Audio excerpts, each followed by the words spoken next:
Okay, it's now streaming.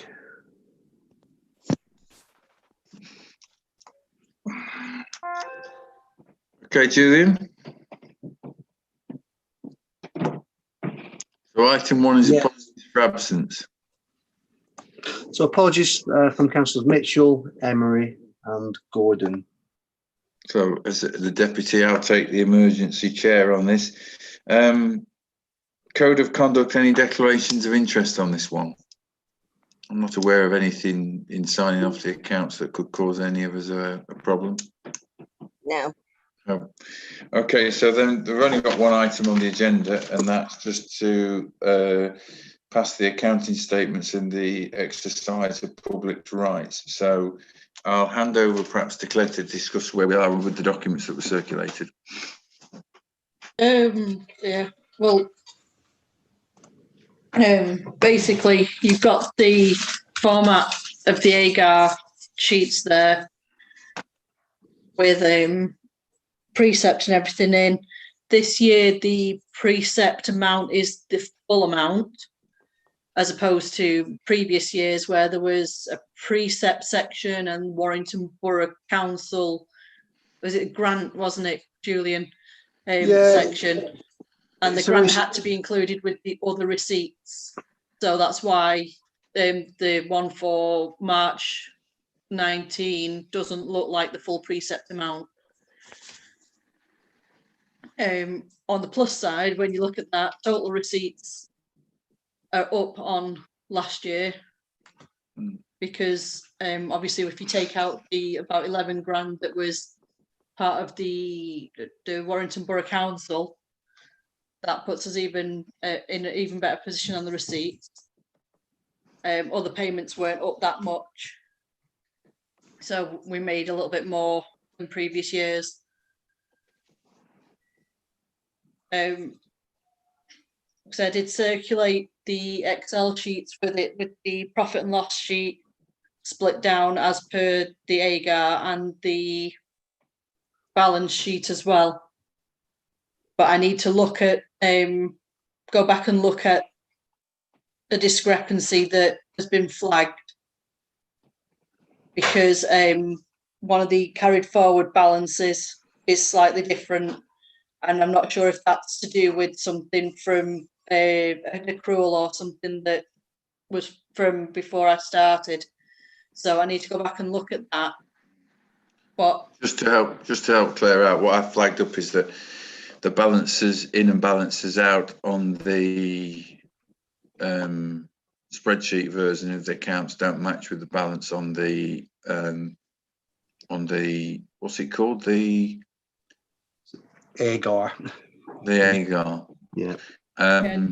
Like I said, I just need to go back and just check it. Yeah, and that's probably because there's an error from previous years, not this year. The numbers, if you put the balance, there's a £4,644 error in somewhere.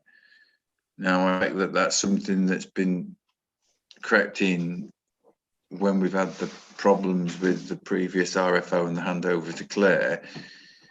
Unless we get it resolved, we're not going to know what the reason is. So I'd suggested two things to Claire: that we either approve those numbers but note there is a discrepancy to get on top of, and the RFO, and if necessary the accountants, go back through previous years to find out at what point this discrepancy crops up, and we suspend signing off the AGAR until that becomes clear.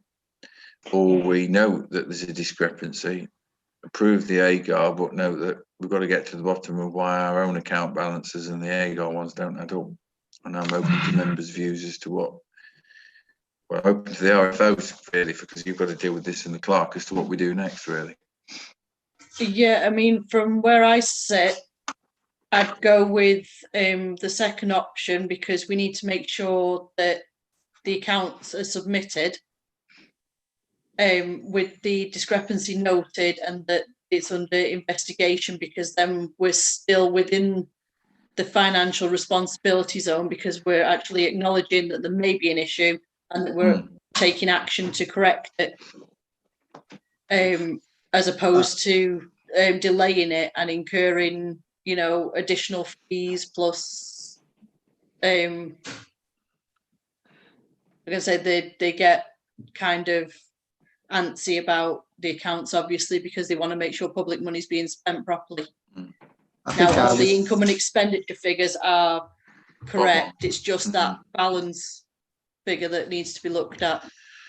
And I think, to be fair to Claire, that when you get to where we were 2 years ago, we had obviously the issues with the bonfire and the cash that was expected to be then not being banked. We had to write off certain aspects in relation to that event. We've also got, I know, at least 2 things that Tony was dealing with as the previous RFO that were going back years. One was the grass cutting at Royington Borough Council. They used to cut the grass and say occasionally not send a bill. And that was being carried over as an accrual, you know, as a creditor. And then it was sort of, oh, I said to him, well, how far does this go back? It's about 9 years. If they've not sent a bill in 9 years, they're not going to send us one that time. So how that was written off perhaps needs looking at. And then there was this issue with the electricity where they took a meter out, and we know there was a few £1,000s of electric they should have billed us for, but they said, no, it's fine, you don't owe us any money.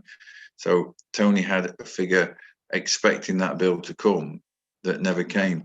There's so many issues like that. What we need to do is find out when the balance went off kilter, and have that signed off by the auditors.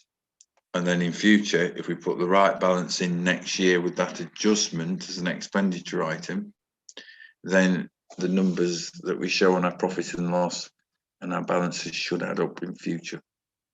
Yeah, so what I'd need, Julian, if you could source it for me, would be the set of final accounts, the year that the last year that Tony did it and the one before that, so that I can go through the balances on those, go through the balance sheets on those, if that's okay. I'm happy to do that, Claire. Yeah, and just for the record, you know, I agree with your assessment there that we should probably just sign off the figures we've got now, make that acknowledgement that there may be an issue with them. We're not talking about a huge sum of money here, just for the, you know, just for the record. It's not a massive amount, but obviously, if it doesn't add up, it doesn't add up. So we do need to. £4,600. It's that sort of. I'd take it as a pay rise. It's not 72p or £1.32. 4,600. Because the other possibilities, which I've never seen, because I've been doing this not as long as Anne. It's a shame Anne's not with us tonight. Councillor isn't. Is I've never seen us write debt off. You know, we must have some people who don't pay us. I've never seen us write stuff off. So it might end up being there's an accumulation of things that we're not showing in our accounts. You know, when somebody's had a function they don't pay us or something like that, ticket sales that we don't get in, those sorts of things historically, which would be poor governance. So it may well be that it drifts away from us over the last 8-9 years, but fair dues to Claire, you know, it's flagged up in this period. I think now's the time to work out what's gone wrong and make sure that the governance is bob on. Absolutely, yeah. Yes, that's something we can investigate. A councillor friend happy with that, because I'm very, no disrespect to Danny, but I know Graham's very good at numbers and figures. If there's anything else that you picked up, Graham? No, that sounds fine to me. Excellent. Okay, so is that a suggested action that if we take away as an emergency group meeting, we take away? And if Kathy's not available, what's the date we've got to have this signed by?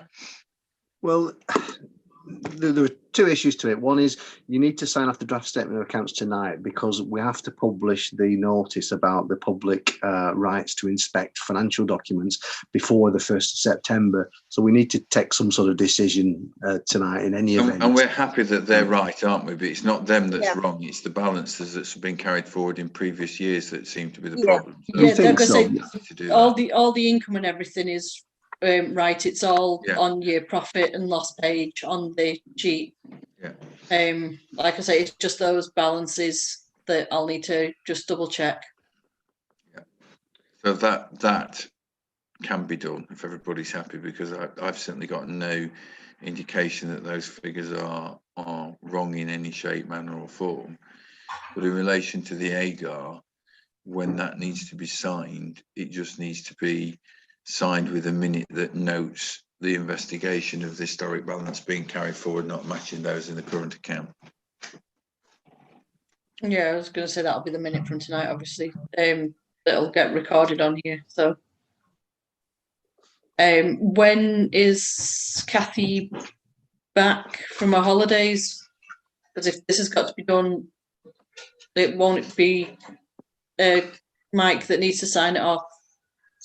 I think, Councillor Matthews, you need to sign today's statement as it is, and then if we need to make a further adjustment to it, then that can be done by Kathy signing it, or the committee, or the council as a whole. But I think, yeah, it's probably your signature that should go on this document. Okay, well, I will happily do that. If you publish a brief minute tomorrow, I presume it says I can probably sign that electronically. If I can't sign it electronically, Claire, as soon as I'm able to leave the house, because I'm not at the moment, I will sign it and pass it back to you. How long have we got? It's days, isn't it? No, it's not hours, it's days. Next Tuesday, it's got to be done by.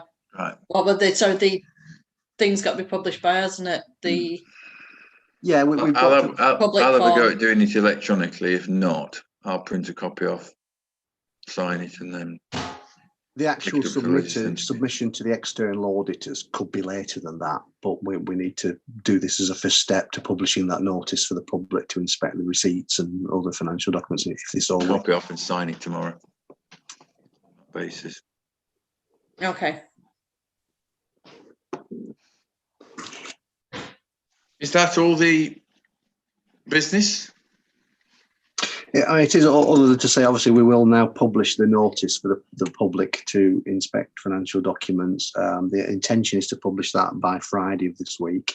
And there's then 30 working days for the public to ask to inspect those documents if they wish to do so.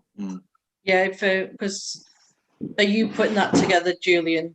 I can do, if you're happy for me to do that, Claire. I was going to say, because if you send it through, I'll get it laminated and put on the notice boards and everything. So, and if someone does that, given the current restrictions, what are we planning to do? Just they'll have to make an appointment to come in and view, and we'll have to put them in a space.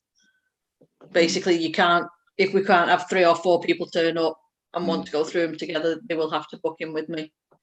But to be fair, that should really be the rule anyway, because otherwise the papers end up everywhere. Yeah, so we can accommodate physical visits to the centre. We can, because I can put the boxes in a space, give them social distancing and everything, provide them with a cup of coffee if they want one. The appropriate fee. Yes. Obviously for the appropriate fee. You talk to the accounts person. No one gets anything free. Tell you what, I mean, I know we're streaming, but if we wanted to boost turnover, it would be ask a question on the accounts and get a free cup of coffee. We'll get next second one half price, you know. might find we're the most audited or publicly accountable authority in the UK if we did that. Okie dokie, right. Is everybody happy Julian, we've conducted the business that's on the agenda? Yes, I think that's fine, Chair. We've done what we can under the circumstances, so I'm happy with that. It gives us the ability now to move forward with the signing off of the accounts, and yeah, that's fine. That's what we need to do. And I would just notice that Claire has just this evening circulated the financial reports for the business plan that we're talking about. I mean, it's just before bank holiday. I will have a chance to look at it, but the reality is the first management committee meeting will probably be the point at which we get to talk about that on the 7th or 8th, is it, of September? Maybe the 8th, won't it? If the first is Tuesday. So I'm not proposing that we call any other further emergency meeting to look at those options, because I think people require a few days to look at it, and if the best we could do is probably call a meeting on the 2nd. We might as well. It's not going to spoil for a week if everybody's happy with that. As an AOB. Is that okay? Everybody happy with that? It's fine. Yeah. Okay. In that case, then I declare the meeting formally closed. Can we take the? Can I just ask a question? Can I just ask a question, Mike? Can I just ask a question? Certainly can. Hello, can you hear me? Yes, I can hear you. You have the floor. Was our vacancy advertised? Yes. It was. We have nobody's called a by-election. The vacancy was advertised. The electoral officer promised to let me know if somebody did call an election, and I've not heard from her. So I'm taking that to mean that nobody has called an election. But I can check that with her formally and circulate a note to you all tomorrow if you like. Thank you. That was all.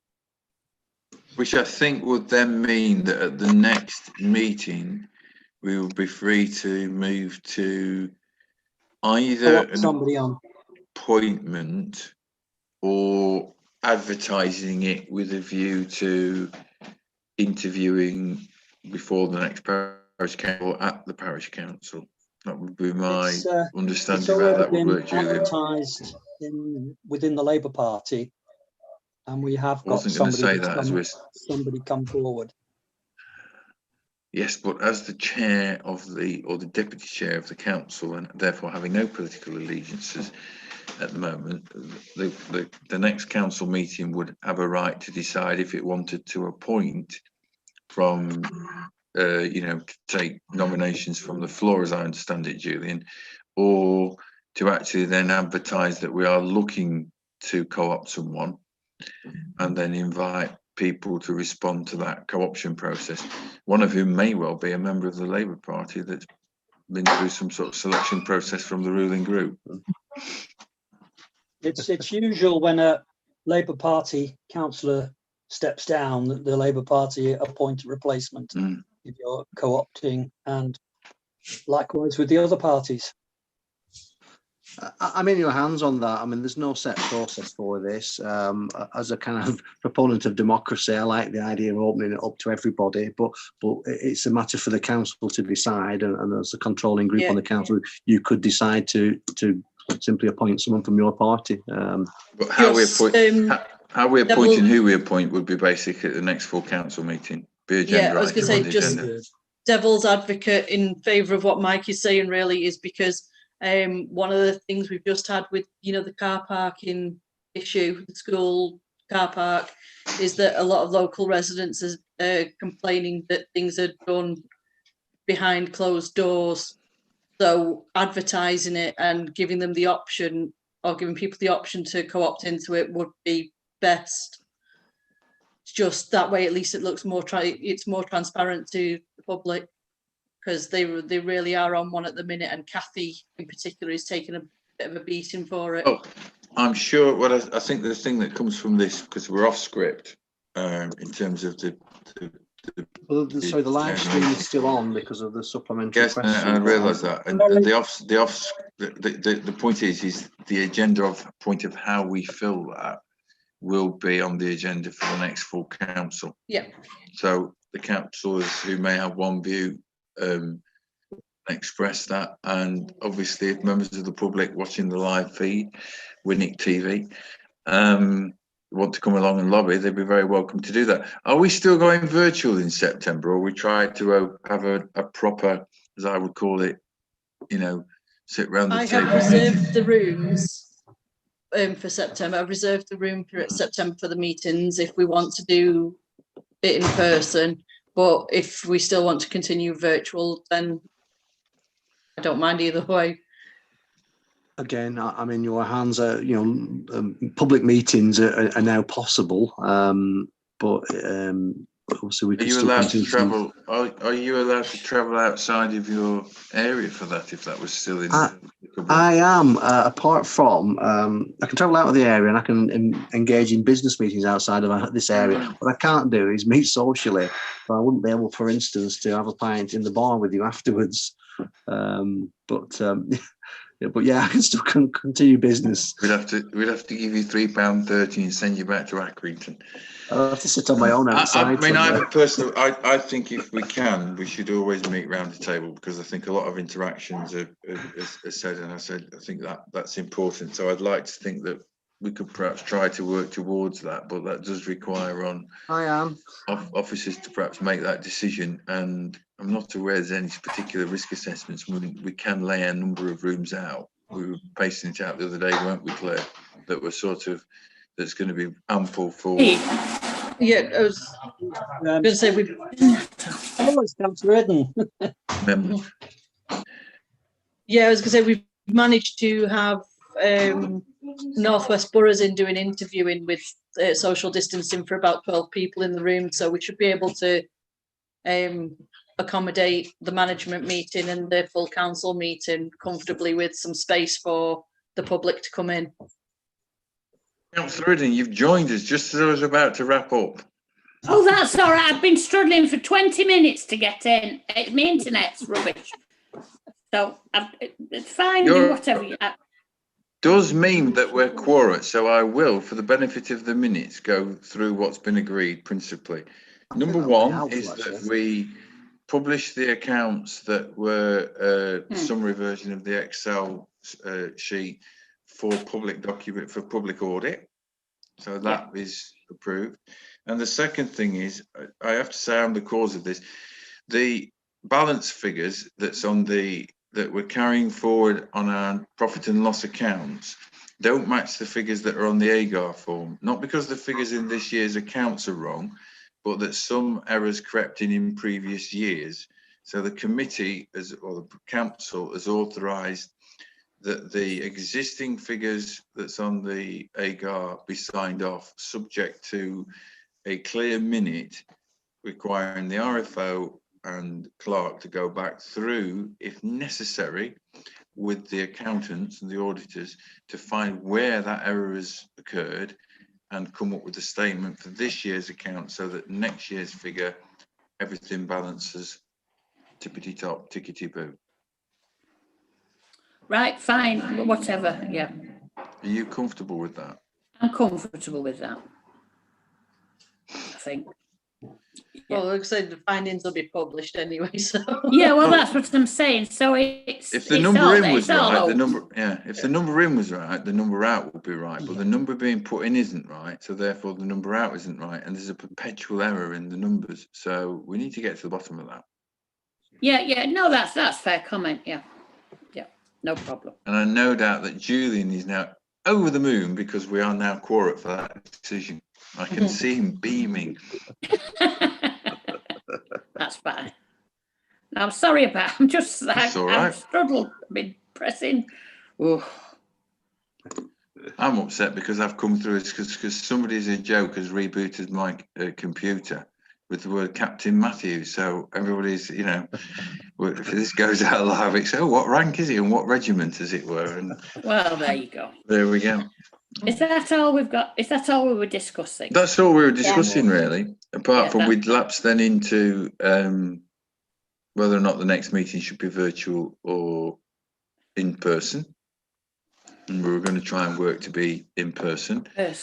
And we were then discussing the vacancy in terms of no one's called an election. And just to make sure that that's on the meeting for next time as to whether or not we move to fill it at that point, or whether or not we go around another round of advertising for people to be co-opted on. But it's been quite well advertised, I think, has it? Yeah, and the Labour Party, we've got a nomination. I'm sure. And it's from an area that's, we struggle to get representation anyway. That I don't think I've let the cat out of the bag to say. My understanding it's one of the people who'll be standing in the borough elections next year for that area, so it gives them a gentle adjustment in, but I was just making sure that it goes off the agenda and is discussed in a democratic way as possible. Baptism by fire on Winwick Parish Council. If you can handle that, though, and you can handle anything. That's what I always say. When I was asked why I was been operating at a national level, not being a borough council. I did at one point say, do you know about Winwick Parish Council? It's sort of, as an economic advisor to the shadow chancellor, it's sort of, well, if you can survive Winwick, you could probably run the country.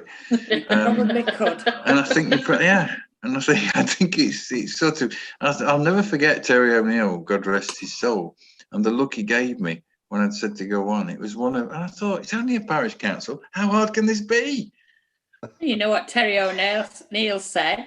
They're as mad as as mad as a bunch of frogs. Box of frogs. Box of frogs, something like that. Yeah, which is, fairly true. Yeah, and it's the sanest frogs that are in this particular box at the moment. Well, we'll see. Yeah, that's right. fine. Yeah. Excellent. Well, I'm glad you've joined us, Anne. And the other thing is, Claire's just circulated the figures that for the worst case scenario and cases in between. Mm-hmm. Rather than try to call a meeting between now and the first management committee meeting, my suggestion is we just let that roll to the 7th of September. We've got the figures now. Yeah. Take some time. I'm more than happy to talk to individuals about it. Well, I've not had a chance to look at it. Well, let's have a look, and then perhaps we can have a chat, because Claire thinks... I'll print you some copies off on Thursday when I'm back in. It's just the ink cartridge was playing silly buggers today, so... Yeah, that'll be fine. I'm better with paper figures than...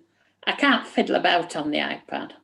Yeah. But if anybody feels differently, that they want to get something together sooner, fire an email off on the round robin, and we'll do something virtual beforehand. I think there's enough. I mean, it's only going to save us a week. Yeah, that's true. But if they people do need want looking at, though. Yeah, the way I've sketched over them, I've only sketched over them, I'll be honest. Well, the only difference of opinion is, I think Claire thinks it'll be better than the worst case scenario. I think it could still end up being the worst case scenario, because we just don't know what's going to happen with the bar. But if we plan, I'm the pessimist, so I used to be optimistic, but then I met you, Anne. Oh well, that's the effect I have of anybody. Don't get out. No, I've always been like this. I think you have to be cynical in business, Mike. I don't think you're cynical enough. There you go. Could Mr. Clark, could we minute that, please? He doesn't think that Councillor Matthews is cynical enough. And could you put that in capitals, underlined in red, please? For the next. I always want to see the best. Well, the thing is, if you have a plan for the worst, but you then, organise yourself to go better. If you've got a fallback position, and I think that's, to be fair, realistic as well. I only dipped in, but I think that's what Claire's numbers do. Yes, yeah. Conscious of time, and I promised that I will cook some tea before 9 o'clock. So, if everybody's happy, I'll close the meeting at that point. Yeah, that's okay. Fine. I'm sorry about that. I didn't get there. That's all right. No, you joined. It's thanks for joining